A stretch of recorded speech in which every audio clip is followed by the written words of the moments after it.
जालना जिल्ह्याच्या भोकरदन तालुक्यातील हसनाबाद येथील साखर हार आणि गाठ्या राज्यभरात प्रसिद्ध असून होळी आणि गुढीपाडव्यासाठी लागणाऱ्या या गाठ्यांना राज्यभरात मोठी मागणी असते।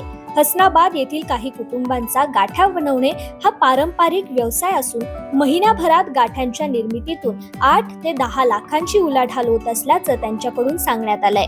यंदाही 200 क्विंटल गाठ्यांतून जवळपास 7.5 लाख रुपयांची उलाढाल झाली आहे। गुढीपाडवा सणानिमित्त गाठ्यांना मोठे महत्त्व असून होळीलाही नातेवाईक सगळे सोयऱ्यांना या गाठी भेट म्हणून दिल्या जातात। साखरेच्या पाकापासून बनवलेल्या अंगठ्या, कंगण, कडे, नारळ, देवघर या वस्तू मुलीच्या लग्नात रुखवतासाठी दिले जाते। त्यामुळे लग्न कार्यात देखील या वस्तूंनी आपले स्थान टिकवून ठेवले असून कित्येक ठिकाणी या वस्तू सणानिमित्त सासरी नांदणाऱ्या मुलीकडे देखील पाठवल्या जातात। हसनाबादच्या गाठीची चव आणि गुणवत्ता चांगली असून यात कुठलेच रसायन वापरले जात नसल्यामुळे राज्यभरातील व्यापारी इथे गाठ्या खरेदी करण्यासाठी येतात। चांगल्या प्रतीच्या असणाऱ्या या गाठीला चिल्लर विक्रीसाठी 120 रुपये किलो तर ठोक दराने 75 रुपये प्रति किलोचा भाव मिळतोय। गेल्या 25 ते 30 वर्षांपासून आम्ही हा व्यवसाय करत असून होळीच्या 1 महिन्याआधी गाठी तयार करायला सुरुवात केली जाते, अशी माहिती येथील शीला मावशींनी दिली आहे।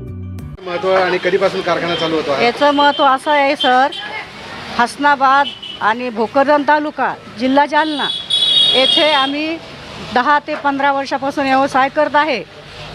साखरीचा कारखाना आहे, साखरीपासून हे गाठीचा कारखाना बनतो। आणि आम्ही काय करतो, ह्या गाठ्याचा वापर कधी होतो, शिमगा आणि गुढीपाडवा याच्यामध्ये याचा वापर होतो। मुलांच्या गळ्यामध्ये घातल्या जातात आणि याचा वापर आम्ही गुढीपाडव्याला आणि होळीला वापर करतो। हा हमीद सेटचा कारखाना आहे। 40 ते 45 लेबर काम करतात। कधीपासून काम चालू होतं आपलं? हे सकाळी 6 वाजेपासून तर रात्री 8 वाजेपर्यंत कारखाना चालू राहतो। आणि या गाठ्या बनवण्यासाठी कधीपासून सुरुवात होते आपल्याकडे? गाठी बनवण्याला कमीत कमी आम्हाला 10 ते 15 वर्ष झाले आहे सर।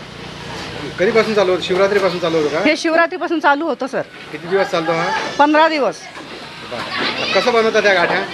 गाठी हे कारखाना म्हणजे आपल्या भट्ट्या शिलवतात, भट्ट्या पेटून सनी आणि त्याच्यामध्ये याचा साखर टाकतात कढाईमध्ये, त्याच्यापासून ती गाठी बनतात आणि ते वापर करतो आम्ही।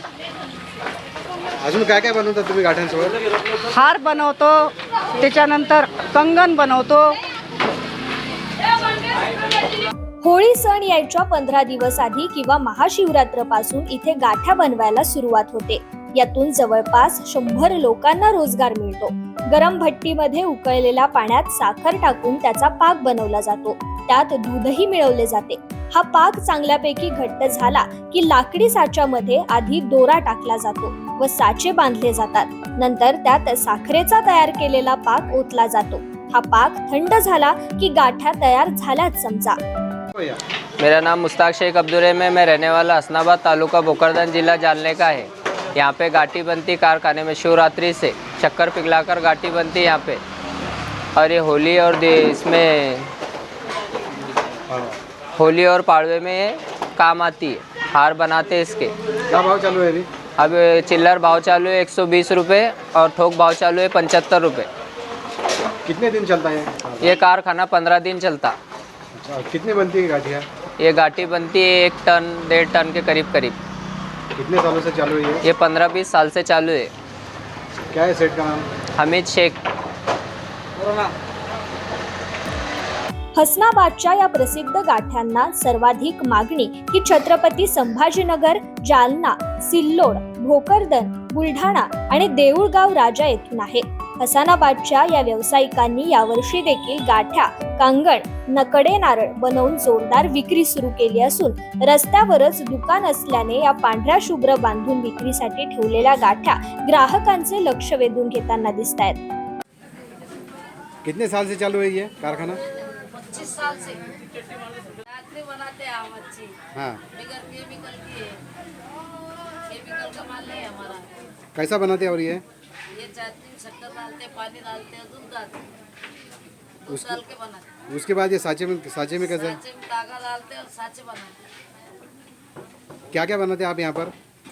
सब बनाते घर बनाते कितने साल से चालू है ये कारखाना? 25 साल से चालू है कितने लोग काम करते हैं यहाँ पर?